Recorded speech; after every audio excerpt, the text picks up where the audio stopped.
हमारे यहाँ जो कॉमन मैन की अंडरस्टैंडिंग ये है, वो समझता है कि एक वफ्द आता है IMF का, वो सारा मुख्तलिफ मार्केट्स में जाता हुआ कहता है इसकी कीमत बढ़ा दो, इसकी कीमत बढ़ा दो, इसकी कीमत बढ़ा दो। ऐसा नहीं होता। आप IMF के पास जाएंगे तो IMF से बार बार आप उनसे ये पूछेंगे कि उनकी हमें इतना लैंड मनी हर साल या हर 3 साल का स्टैंड बाय एग्रीमेंट चाहिए, तो फिर वहाँ पे वो अपनी कुछ शराइत आपके सामने रखेंगे। 18 मरतबा आपने कहा कि हम IMF के पास गए हैं, जाते हैं, तो हम क्यों बार बार जाते हैं, हमें क्यों ज़रूरत महसूस होती है? अब आपकी सबसे बड़ा मसला ये है कि हर इकॉनमी, मतलब घर की इकॉनमी भी जो चलती है वो रेवेन्यू जनरेशन पे चलती है, वो एक्सपेंडिचर्स पे नहीं चलती। आपका माजरत के साथ जो हमारी इकॉनमी की शेप है वो डेबिट कार्ड या क्रेडिट कार्ड बेस्ड है, यानी हम सिर्फ खर्चा कर रहे हैं, हम सिर्फ एक्सपेंडिचर्स कर रहे हैं। ख़ातीन व हज़रात, वेलकम टू रियलिटी बाइट्स।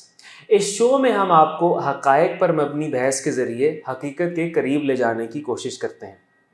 ख़ातीन व हज़रात, हम अक्सर ये सुनते हैं कि पाकिस्तान की रियासत अपनी बहुत सारी तवानाई और अपना बहुत सारा पैसा, अपने बहुत सारे वसाइल जो हैं वो अपनी सिविलियन और मिलिट्री ब्यूरोक्रेसीज़ पर ख़र्च करती है। लिहाजा आज इसी मौजू पर बात करने के लिए हमने पाकिस्तान की सिविल सर्विसेज के एक यंग नुमाइंदे को मदऊ किया है।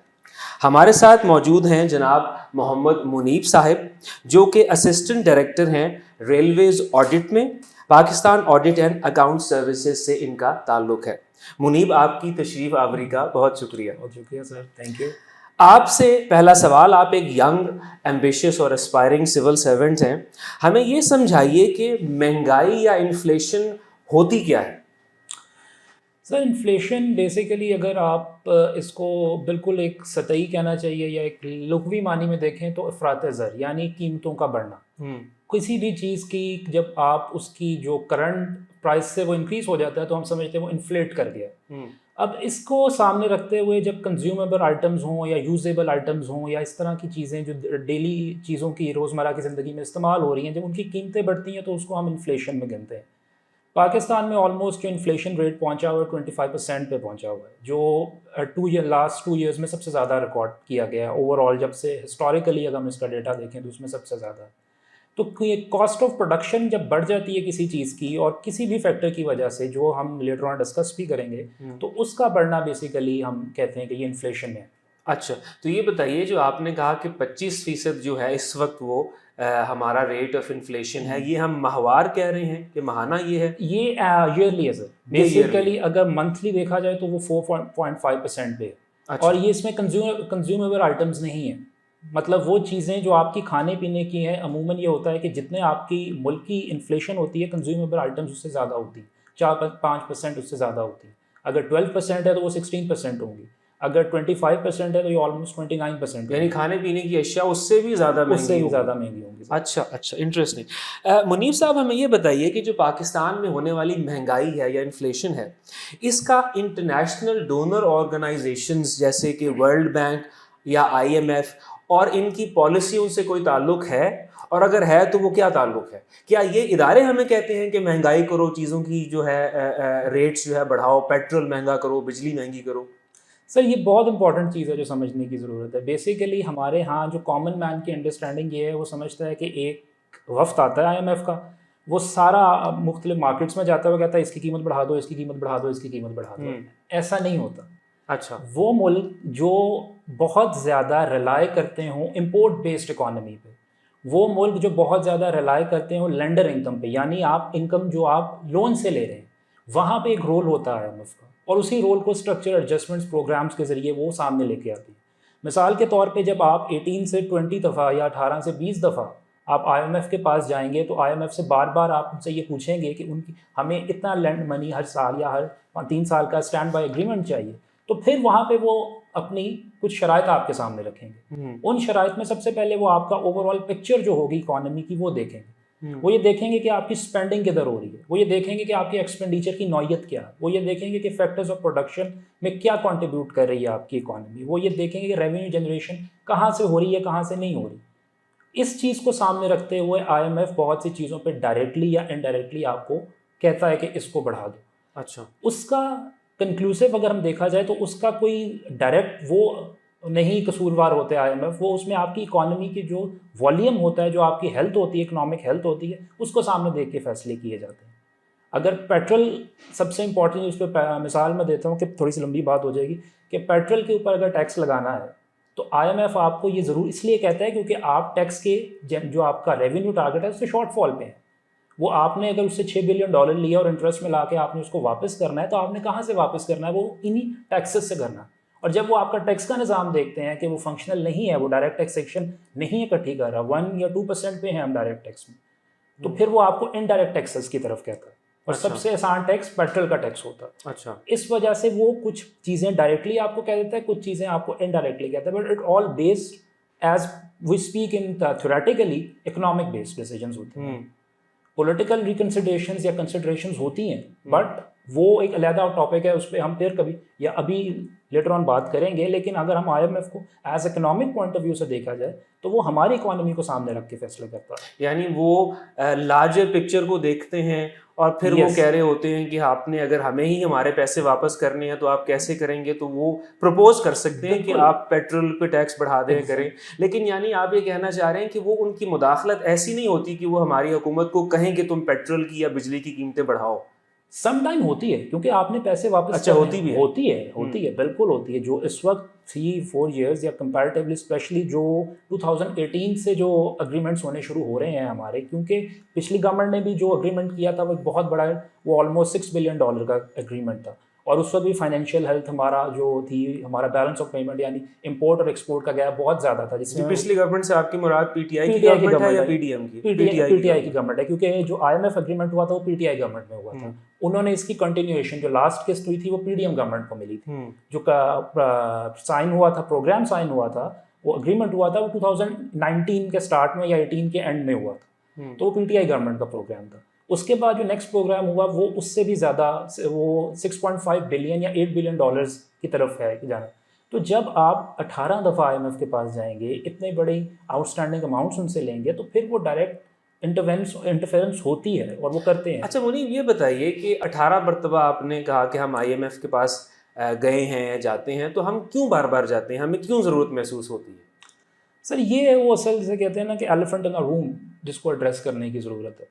अब आपकी सबसे बड़ा मसला ये है कि हर इकॉनमी, मतलब घर की इकॉनमी भी जो चलती है वो रेवेन्यू जनरेशन पे चलती है, वो एक्सपेंडिचर्स पे नहीं चलती। आपका माजरत के साथ जो हमारी इकॉनमी की शेप है वो डेबिट कार्ड या क्रेडिट कार्ड बेस्ड है, यानी हम सिर्फ खर्चा कर रहे हैं, हम सिर्फ एक्सपेंडिचर्स कर रहे हैं। हम उस फील्ड में या उस इकोनॉमिक जो सेक्टर्स हैं उन पे इन्वेस्ट नहीं कर रहे जो हमें रेवेन्यू जनरेट करके दें। जब रेवेन्यू जनरेट नहीं होगा, जब मुल्क में डॉलर्स नहीं आएंगे, जब मुल्क की एक्सपोर्ट नहीं बढ़ेगी, जब मुल्क में बुनियादी स्ट्रक्चरल रिफॉर्म्स नहीं किए जाएंगे, जब डायरेक्ट टैक्सेशन नहीं बढ़ेगी, तो फिर आपने पैसा कहाँ से लेके आना? पैसा फिर जो इस वक्त मुल्क में वर्ल्ड वॉर 1 और 2 के बाद जो इकॉनमी बेस्ड आई है वो लैंड बेस्ड है। आप फिर लैंड करते हैं और उसमें सबसे इम्पॉर्टेंट जो होता है वो या तो आपके दोस्त मुल्क से पैसे लेते हैं या फिर आप IMF से लेते हैं, और हम दोनों में खुद कफील हैं, हम दोनों से ले रहे हैं।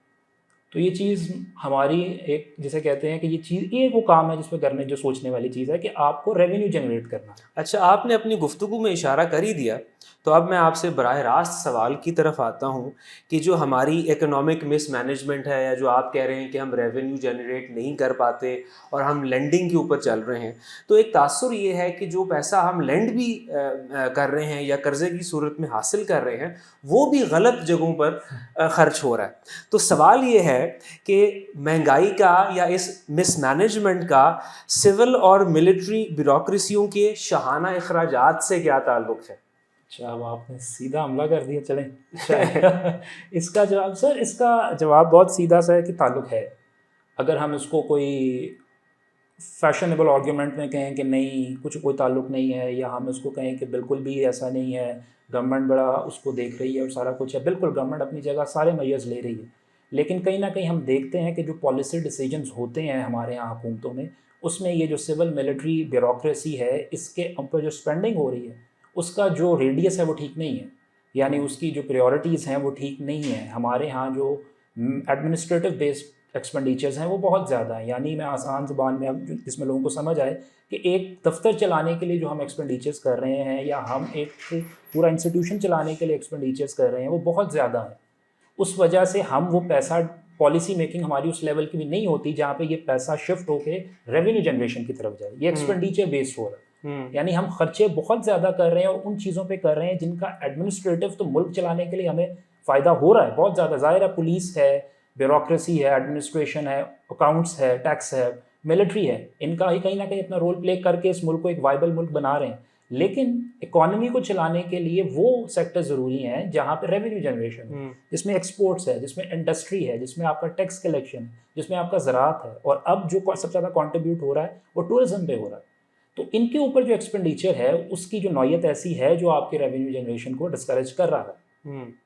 अच्छा मुनीब, ये बताइए, आपकी थोड़ी सी कथा कलामी मैं कर रहा हूँ। बरतानिया का एक सिटकॉम बड़ा मशहूर कॉमेडी शो है, उसका नाम था यस मिनिस्टर, और बाद में उसकी एपिसोड्स का नाम रखा गया यस प्राइम मिनिस्टर, जिसमें ये दिखाया जाता है कि बरतानिया की भी जो सिविल सर्विस है वो वहाँ की इस्टेब्लिशमेंट है, और उसके ऊपर शायद हुकूमती ओहदेदारों का भी, यानी वज़रा का, इलेक्टेड रिप्रेजेंटेटिव्स का वो होल्ड नहीं है जो होना चाहिए। तो पाकिस्तान में जिस इदारे से आपका ताल्लुक़ है, यानी कि सिविल सर्विस, क्या ये वाकई इलेक्टेड रिप्रेजेंटेटिव्स के आगे जवाबदेह होती है, या ये इंडिपेंडेंटली अपना काम कर रही होती है और मुल्क को चला रही होती है? सर, अगर इसका हम सो टू स्पीक थ्योरेटिकली देखें या ऑल दो प्रैक्टिकली देखें तो जवाब तो होती है। उनके अगर आप ACR का निज़ाम देखें या उनका आप वैसे चेन ऑफ कमांड में देखें तो वो अब आपके पॉलिटिकल बॉसेस को जवाबदेह है। वो अपॉइंटमेंट्स के जो हैं वो थ्रू प्रेसिडेंट प्राइम मिनिस्टर होती हैं। टर्मिनेशन अगर बोर्ड के ज़रिए हो रही है तो वहाँ भी कहीं ना कहीं पॉलिटिकल रिप्रेजेंटेशन होती है। लेकिन ज़ाहिर है बाज़ औक़ात ऐसा होता है कि जब तक कोई चीज़ ग्राउंड में हमें होती हुई नज़र ना आए तो हमें लगता है शायद ये हो ही नहीं रहा, या उसका जो उस स्केल पे ना हो रही हो जहाँ पे वो लोगों को इफ़ेक्ट करती हो या पॉजिटिवली इफ़ेक्ट करती हो, तो हमें लगता है वो चीज़ हो ही नहीं रही। लेकिन ब्यूरोक्रेसी कहीं ना कहीं अपने पॉलिटिकल बॉसेस को जो उन्होंने एक दायरा कॉन्स्टिट्यूशन और लॉ ने उनको दिया हुआ है, बाज़ औक़ात उनको वो वायलेट तो करते हैं, लेकिन ये कहना वो जवाबदेह नहीं है, जवाबदेह वो हैं। अब इस जवाबदेही का जो मैकेनिज़्म है उस पर बात हो सकती है कि वो कैसा है और वो कितना बेहतर होना चाहिए और वो किस तरह का होना चाहिए कि वो फिर पब्लिक सर्विस को बेसिक जो ऑब्जेक्टिव है, हम बेसिकली सिविल सर्वेंट, जो सिविल का वर्ड है या पब्लिक सर्वेंट का, ये पब्लिक और सिविल से निकला है। हम सर्वेंट हैं पब्लिक के, और पब्लिक की जो डोमेन है, पब्लिक क्या चाहती है, वो हमें as civil service constitutional law से मिलता है कि हमने उस दायरे में रहते हुए पब्लिक सर्विस डिलीवरी करनी है। अच्छा, आप जानते हैं मुनीब साहब कि भारत के पहले वज़ीर आज़म जवाहरलाल नेहरू ने ये कहा था कि जो इंडियन सिविल सर्विस है, it is neither Indian nor civil nor a service. तो अगर ये बात हम पाकिस्तानी सिविल सर्विस के बारे में कहें कि आपने कभी अपने आप को, आपने, आपके सीनियर्स ने कभी मुलाजिम तो समझा नहीं अवाम का, उनका हुक्मरान ही समझा है, तो इससे आपको मजबूरन इत्तेफाक करना पड़ेगा। करना भी पड़ेगा, तो मैं इत्तेफाक नहीं करूँगा सर सारी चीज़ से। असल में सर ये इसमें जो है ना, हमें एज अ सोसाइटी बहुत ज़्यादा है, क्योंकि एक सोसाइटी या एक स्टेट इवॉल्व कैसे हुई है उसका एवोल्यूशन देखना पड़ेगा। किसी भी, वो कहते हैं ना कि चीज़ का प्रॉब्लम का रूट कॉज होता है ना। हमारी बदकिस्मती ये है कि हम एक एडमिनिस्ट्रेटिव स्टेट के तौर पे इवॉल्व हुए हैं। हम एक वेलफेयर स्टेट, जो कॉन्सेप्ट था एक वेलफेयर स्टेट का, उसके तौर पे हम इवॉल्व नहीं हुए। अच्छा, ये ज़रा समझाइए नाज़रीन को कि फ़लाही रियासत में और जिसको आप एडमिनिस्ट्रेटिव रियासत कह रहे हैं, इसमें बुनियादी फ़र्क क्या होता है?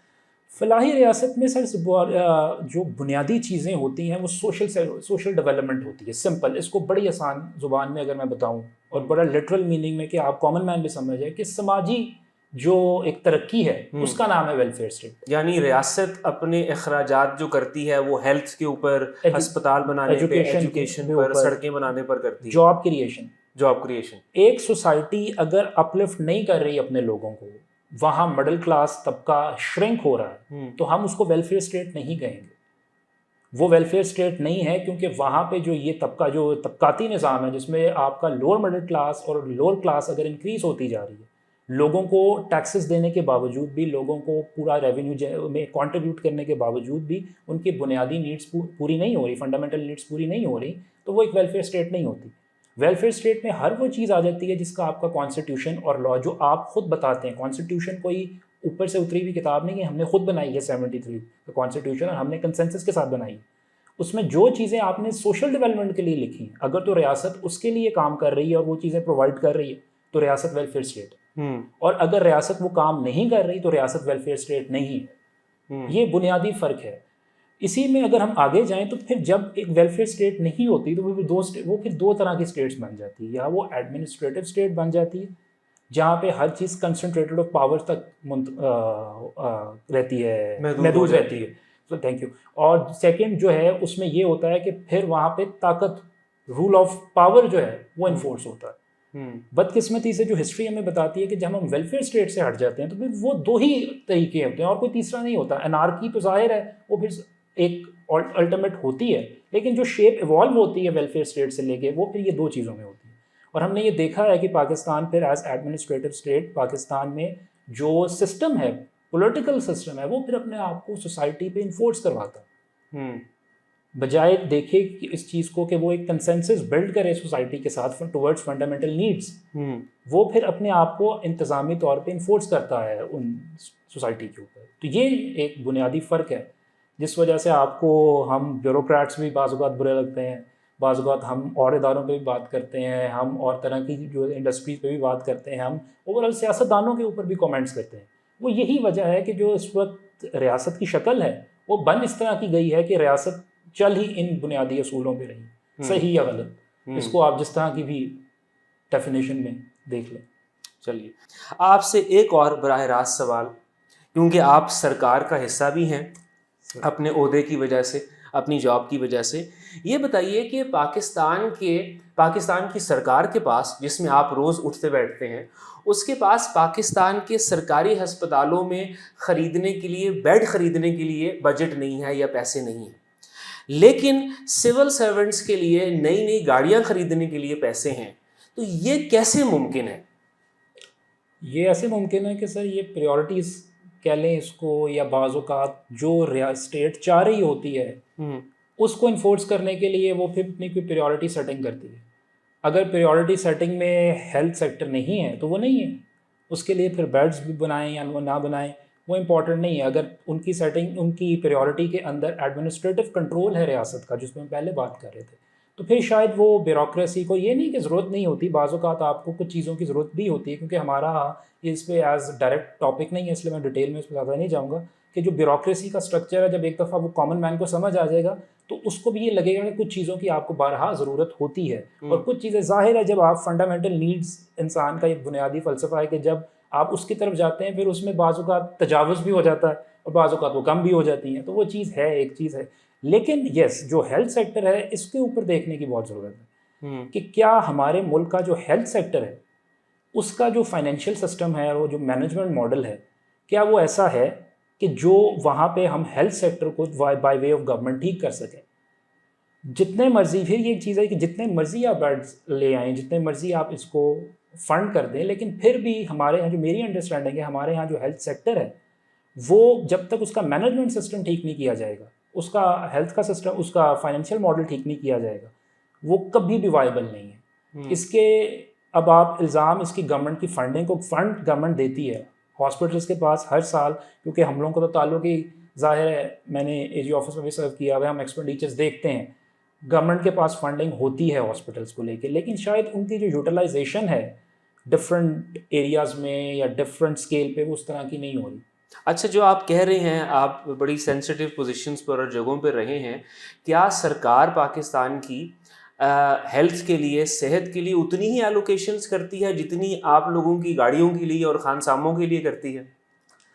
सर ये डिपेंड करता है कि उस हेल्थ सेक्टर के अंदर बेसिकली ज़ाहिर है, अब एक सिविल सर्वेंट है, उसको अगर आपने घर में रहना है या उसने सरकारी घर देना है, तो सरकारी घर को चलाने के लिए और तरह की बजटिंग की ज़रूरत होगी, एक हेल्थ सेक्टर को चलाने के लिए और तरह की बजटिंग की ज़रूरत होगी। बजट अब एज कंपैरिजन तो मैं इसका एग्जैक्ट नहीं दे सकता, बात आपकी यहाँ तक की है कि जाहिर है कि सिविल सर्विस के ऊपर भी स्पेंडिंग बहुत ज़्यादा है और उनकी भी जो वर्किंग की जो सारा कुछ, उनकी लॉजिस्टिक्स के लिए भी स्पेंडिंग बहुत ज़्यादा है। लेकिन ये कहना है कि शायद क्योंकि स्पेंडिंग वहाँ ज़्यादा हो रही है तो हेल्थ सेक्टर में स्पेंडिंग नहीं हो रही, तो ये मैं समझता हूँ थोड़ा सा मेरी नज़र में कंपैरिजन ठीक नहीं है।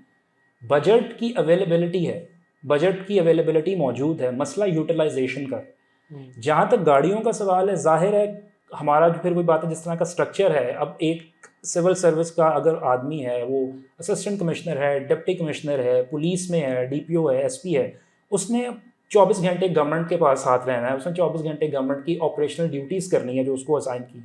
ज़ाहिर है उसमें बाज़-औक़ात गाड़ियाँ भी उनको लेके दी जाती हैं, बाज़-औक़ात उनको ज़्यादा गाड़ियाँ भी लेके दी जाती हैं। नहीं, अक्सर ज़्यादा गाड़ियाँ ही जी। लेके दी जाती हैं। जी, जी, बिल्कुल, आप इस पे बिल्कुल ठीक कह रहे हैं, मैं इससे एग्री करता हूँ। लेकिन उसमें ये कहना कि क्योंकि स्पेंडिंग उनकी गाड़ियों पे हो रही है और उनकी एक इस वजह से हेल्थ सेक्टर इग्नोर हो सफ़र रहा कर है, ये मैं समझता हूँ रियलिटी के करीब नहीं है। और कोई सेक्टर शायद, क्योंकि अगर आप एनुअल स्पेंडिंग देखें तो वो भी काफ़ी ज़्यादा है व्हीकल्स की, जो ऑपरेशनल व्हीकल्स या पर्सनल यूज़ की व्हीकल्स सिविल सर्विस को दी जाती है। लेकिन उसके कंपैरिजन में कोई हेल्थ सेक्टर में फंडिंग नहीं हो रही, तो वो थोड़ा-सा मैं समझता हूँ कि ये कंपैरिजन शायद उतना कोई इन्फॉर्मेटिव या इन्फॉर्मेशन बेस्ड नहीं है। अच्छा, ये बताइए कि क्या सिविल सर्विस में तमाम महकमों में काम करने वाले अफसरान को एक ही जैसी आसाइशें मिलती हैं? आसाइशें, अब मुझे नहीं पता आप आसाइश किसको कह रहे हैं। अगर आप ये समझते हैं कि घर, गाड़ी या उनके जो मुलाजिम, मुलाज़िम वगैरह हैं, तो ज़ाहिर है अलाउंसेस। अलाउंसेस वो बिल्कुल डिफरेंट हैं, वो काफ़ी ज़्यादा डिफरेंट है। और उसकी जो एक लॉजिक है जो बनाई जाती है या समझ भी आती है कि ज़ाहिर है ऑपरेशनल जो हमारे डिपार्टमेंट्स हैं जिनका काम फील्ड का ज़्यादा है, हुँ। हमारे जो सर्विस है वो फील्ड में ज़्यादा हैं, तो उनके अलाउंसेस और तरह के हैं, उनको और तरह से फैसिलिटेट किया जाता है। जो ऑफिस का हमारे लोग हैं उन्हें और तरीके से फैसिलिटेट किया जाता है। ये कम ज़्यादा तो है, अब डिवीज़न ज़्यादा आ गई है क्योंकि अब लोग, जो भी यंग लोग आते हैं, वो इसको महसूस करते हैं, इसको फ़ील करते हैं। इस वजह से वो लगता है कि शायद फैसिलिटी कम या ज़्यादा है। बाय नेचर ऑफ जॉब जो है वो बहुत ज़्यादा डिसाइड करती है कि आपके जो पास फैसिलिटीज़ जो होंगी या स्पेंडिंग जो आपके ऊपर होगी वो किस तरह की होगी। तो क्योंकि ऑफिस वर्क में ये कहा जाता है कि जी आपने क्योंकि सुबह घर से निकलना है और ऑफिस आना है और फिर ऑफिस से घर आ जाना है, तो उसके लिए आपके लिए इतनी व्हीकल्स वगैरह ज़रूरत नहीं है, क्योंकि आप ऑफिस में बैठ के एक सेटिंग में बैठे हुए जो आर्गूमेंट है उस दिया जाता है। तो उसके लिए वो कहते हैं कि व्हीकल्स की आपको उस तरीके से ज़रूरत नहीं है, जो कि मैं समझता हूँ थोड़ा सा इतना कोई प्रॉपर आर्गूमेंट नहीं है। इसके ऊपर काफ़ी ज़्यादा बात हो सकती है कि गवर्नमेंट को रैशनलाइजेशन ऑफ व्हीकल्स या रैशनलाइजेशन ऑफ फैसिलिटीज़ को देखना चाहिए हर तरीके से, सैलरी में, अलाउंसेस में और इस तरह की चीज़ों में। लेकिन जो गवर्नमेंट का है, ज़ाहिर है इकोनॉमिक क्रंच भी है और सारा कुछ है, और ये कहा जाता है जो ब्यूरोक्रेटिक आर्गूमेंट इस पर दिया जाता है क्योंकि ऑफिस वर्क और तरीके से डील होता है, ऑपरेशनल और हैं, तो इस वजह से उनकी ये एक डिफरेंस रखा जाता है। अच्छा, अगर मैं आपके सामने एक प्रपोज़ल रखूँ और आपकी ओपिनियन उसके ऊपर माँगूँ कि अगर पाकिस्तान के तमाम सरकारी मुलाज़मीन से उनकी गाड़ियाँ वापस ले ली जाएँ, चाहे वो जूनियर हैं, चाहे वो सीनियर हैं, और उनसे ये गुज़ारिश की जाए कि अब आप पब्लिक ट्रांसपोर्ट पे घर से दफ्तर जाया करें, तो फिर हमारे मुल्क में कोई बेहतरी आ सकती है? सर, इसका बेहतरी से मुराद अगर आपका इकोनॉमिक्स बेस्ड है कि इससे वो कितना फ़र्क कैसे कितना बढ़ेगा, तो मेरा नहीं ख्याल को बहुत ज़्यादा फ़र्क पड़ेगा, क्योंकि पब्लिक ट्रांसपोर्ट के ऊपर मेरी अपनी अंडरस्टैंडिंग है कि यही कॉन्सेप्ट अगर आप मुझे अमेरिका में देंगे तो मैं हाथों हाथ बाय कर लूँगा। पब्लिक ट्रांसपोर्ट कल्चर होता है जो डेवलप करना पड़ता है। हमारे मुल्क में अनफॉर्चुनेटली पब्लिक ट्रांसपोर्ट वही इस्तेमाल करता है। आप गवर्नमेंट ऑफिसर्स को छोड़ दें, आप ब्यूरोक्रेट्स को छोड़ दें, बाकियों को छोड़ दें, हमारे आप आम लोगों में भी देखें कि पब्लिक ट्रांसपोर्ट वही इस्तेमाल करता है जिसको जो अफोर्ड कर सकता है, गाड़ी अफोर्ड नहीं कर सकता। अगर किसी शख्स के पास गाड़ी है और वो पेट्रोल भी अफोर्ड कर सकता है, वो कभी पब्लिक ट्रांसपोर्ट में नहीं बैठता। तो इसकी वजह क्या ये नहीं है कि आप लोगों ने पब्लिक ट्रांसपोर्ट इस काबिल बनाई ही नहीं कि आम शहरी उसमें सफ़र करना पसंद करें? ये एक आर्गूमेंट है कि जो क्वालिटी ऑफ पब्लिक ट्रांसपोर्ट है वो बिल्कुल उस तरह की नहीं है कि आम आदमी उसमें सफ़र करना पसंद करें। तो उसकी क्वालिटी बेहतर करने के लिए अगर हम ये कानून बना दें कि जितने सेक्रेटरीज और एडिशनल सेक्रेटरीज और चीफ सेक्रेटरीज हैं वो पब्लिक ट्रांसपोर्ट पे जाएंगे, तो क्या ऑटोमेटिकली पब्लिक ट्रांसपोर्ट बेहतर नहीं हो जाएगी पाकिस्तान में? तो फिर इसमें एक और काम होगा सर, फिर वो पब्लिक ट्रांसपोर्ट के अंदर अपने अपने डब्बे रख लेंगे कि अच्छा। ये एग्जेक्टिव डब्बा है, यहाँ पे खास लोग बैठेंगे, ये कॉमन मैन बैठेगा, तो फिर एक विदिन जो ट्रांसपोर्ट होगी वो फिर डिविजन्स हो जाएंगी। अच्छा, वहाँ भी यानी एक तबकाती निज़ाम शुरू हो जाएगा। ये लाइटर साइड में बात कर रहा हूँ, लेकिन इस पे अगर हम इसको बिल्कुल एक इंफॉर्मेशन की बुनियाद पे देखें, हमें सबसे पहले ट्रांसपोर्ट का कल्चर और ट्रांसपोर्ट की क्वालिटी बेहतर करनी पड़ेगी पब्लिक ट्रांसपोर्ट। मैं ये नहीं कह रहा कि आप बिल्कुल ना बिठाएं, आप बिल्कुल बिठाएं सरकारी मुलाजमों को या बाकियों को जिनको आप समझते हैं इनको बैठना चाहिए, ताकि इनको एक सेंस ऑफ रिस्पॉन्सिबिलिटी या सेंस ऑफ ओनरशिप फील हो। लेकिन अगर आप चाहते हैं कि इसकी वजह से कोई रेवेन्यू पे बहुत बड़ा फ़र्क पड़ जाएगा, तो ये वो उसी तरह की बात है जिस तरह वो गवर्नमेंट कहते हैं ऑस्टेरिटी कर लें, अगर हम गाड़ियाँ सेल कर दें तो कोई बहुत बड़ा इकोनॉमी पे फ़र्क पड़ जाएगा। तो वो इस तरीके से नहीं, वो इकोनॉमी पे फ़र्क तब पड़ेगा जब पब्लिक एट लार्ज इस चीज़ को समझेगी और हमारी गवर्नमेंट एम्प्लॉयज़ और हमारी गवर्नमेंट ये समझेगी कि हमने जो है ट्रांसपोर्ट अच्छी कर दी है और लोगों को ये समझ आएगी कि अब हमने इस पर सफ़र करना है।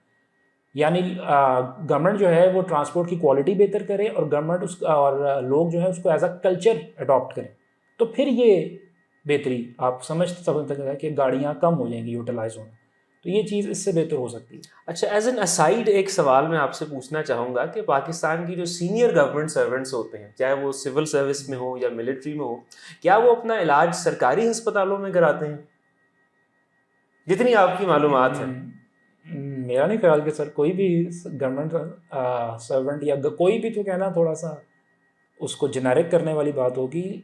मेजॉरिटी हमारे मुल्क में पसंद नहीं किया जाता सरकारी अस्पतालों में चेकअप करवाना, और उसी की वही बात हम कह रहे थे कि जो क्वालिटी है शायद उस तरह की नहीं है, या वहाँ जो उनका पूरा एक सिस्टम है डीलिंग विद द पेशेंट्स वो उस तरह का नहीं है। तो जाहिर है लोग कोई भी हो, पाकिस्तान में आम लोगों में भी जो अफोर्ड कर सकते हैं प्राइवेट, वो भी नहीं ऐसे ही करवाते अपना इलाज गवर्नमेंट सेक्टर से या हेल्थ गवर्नमेंट के हॉस्पिटल से।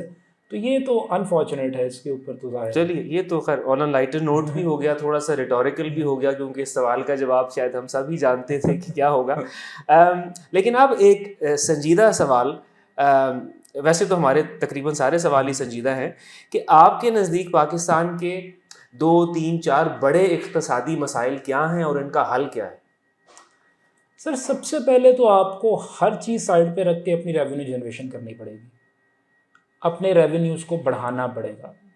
आपको ये देखना पड़ेगा कि हमें हर उस सेक्टर को सब्सिडाइज भी करना है, टारगेटेड सब्सिडीज़ भी देनी है, उनको प्रमोट भी करना है, उन पे लॉजिस्टिक्स भी देनी है, उनको इन्वेस्टमेंट भी देनी, जो रेवेन्यू में कंट्रीब्यूट कर रहे हैं। क्योंकि जिस मुल्क की रेवेन्यू प्रोडक्शन नहीं है ना, वो मुल्क आप समझ ये जो कॉस्मेटिक कह लें या एडहॉकिज्म किस्म की हमारी जो अरेंजमेंट्स हैं, इससे नहीं इकॉनमी ठीक हो सकती। जिसको हम स्ट्रक्चरल एडजस्टमेंट्स कहते हैं ना, या स्ट्रक्चरल रिफॉर्म्स कहते हैं इकॉनमी में, वो बहुत ज़रूरी है। उसमें रेवेन्यू जनरेशन नंबर 1 है। आपको वो सेक्टर्स टारगेट करने पड़ेंगे और उन पर एमरजेंसी डिक्लेयर करनी पड़ेगी कि इन सेक्टर्स को तो हमने हर हाल में प्रमोट करना है, क्योंकि ये रेवेन्यू में इंक्रीज़ कर रहे हैं। दूसरा, एक्सपेंडिचर कटिंग की तरफ आना पड़ेगा। आपको ये देखना पड़ेगा कि जो एक्सपेंडिचर हम कर रहे हैं क्या वो ज़रूरत के तहत है, वो किस हद तक वाइबल है एक डिपार्टमेंट को चलाने के लिए या सेक्टर को चलाने के लिए, और उनके ऊपर फिर आपको वर्किंग करनी पड़ेगी। जब तक ये 2 काम, और थर्ड आपको टैक्स कलेक्शन बेहतर बनानी पड़ेगी। जब तक आप ये डायरेक्ट टैक्सेशन हो, रेवेन्यू जनरेशन हो, एक्सपेंडिचर की कटिंग हो, ये नहीं करेंगे ना, तब तक आप नहीं इस विशियस सर्कल से निकल सकते। ये तो हो सकता है कि पॉलिटिकल रेटरिक मैं सुना दूँ, या मेरे से मुराद कोई सियासतदान आए वो सुनाए, या कोई भी आके सियासतदानों की कोई लिस्ट आ जाए और वो आके बताने लग जाए कि हम वहाँ से इतना पैसा ले लेंगे तो ये हो जाएगा, वहाँ से इतना पैसा ले लेंगे तो ये हो जाएगा। ये नहीं होगा।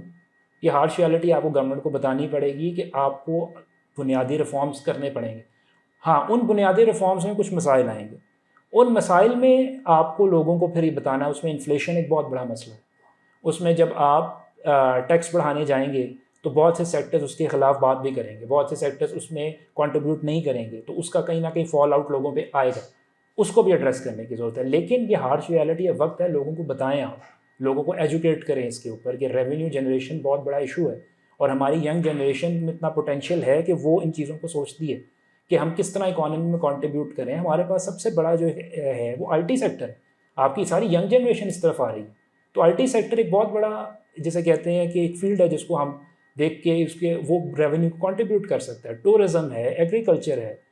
एग्रीकल्चर के ऊपर आप देखें, आपकी एक बहुत बड़ी इकॉनमी बेस्ड करती है। हम सारे 3 वक्त या 2 वक्त की रोटी खाते हैं, तो एग्रीकल्चर के ज़रिए ही खा रहे हैं ना, तो उस चीज़ को देखने की ज़रूरत है बहुत ज़्यादा। मुनीब साहब, आज की महफिल का आखिरी सवाल आपसे ये है कि आप आने वाले वक्त में पाकिस्तान को किस तरफ जाता देखते हैं, यानी हमारा इक़्तिसादी मुस्तक़बिल क्या है? सर मैं तो वैसे भी एक ऑप्टिमिस्टिक आदमी हूँ, तो हमेशा चीज़ों को ब्राइट साइड में देखता हूँ। मुझे ये लगता है कि हमारे मुल्क में जो सिचुएशन क्रिएट हो चुकी है, जिस तरह हमने इकॉनमी के ऊपर अब डिस्कशंस होती हैं, या जिस तरह हम लोगों ने देखा है कि जब हमने इकॉनमी ठीक नहीं की, सीधी नहीं की, तो उसका क्या फॉल आउट आता है। तो और हमने ये भी देखा है कि पाकिस्तान इस वक्त बिल्कुल एक ऐसे क्रॉस रोड के ऊपर है जहाँ पे पाकिस्तान ने कोई ना कोई डिसीजन लेना है। तो हम ये एक्सपेक्ट करते हैं कि पाकिस्तान की जो यंग पॉपुलेशन है, जो सबसे बड़ा फीडबैक वहाँ से आता है, या हमारे जो डिसीजन मेकर्स हैं, वो अब ये डिसीजन लेंगे कि अब हमें बड़े फैसले करने हैं इकोनॉमी में।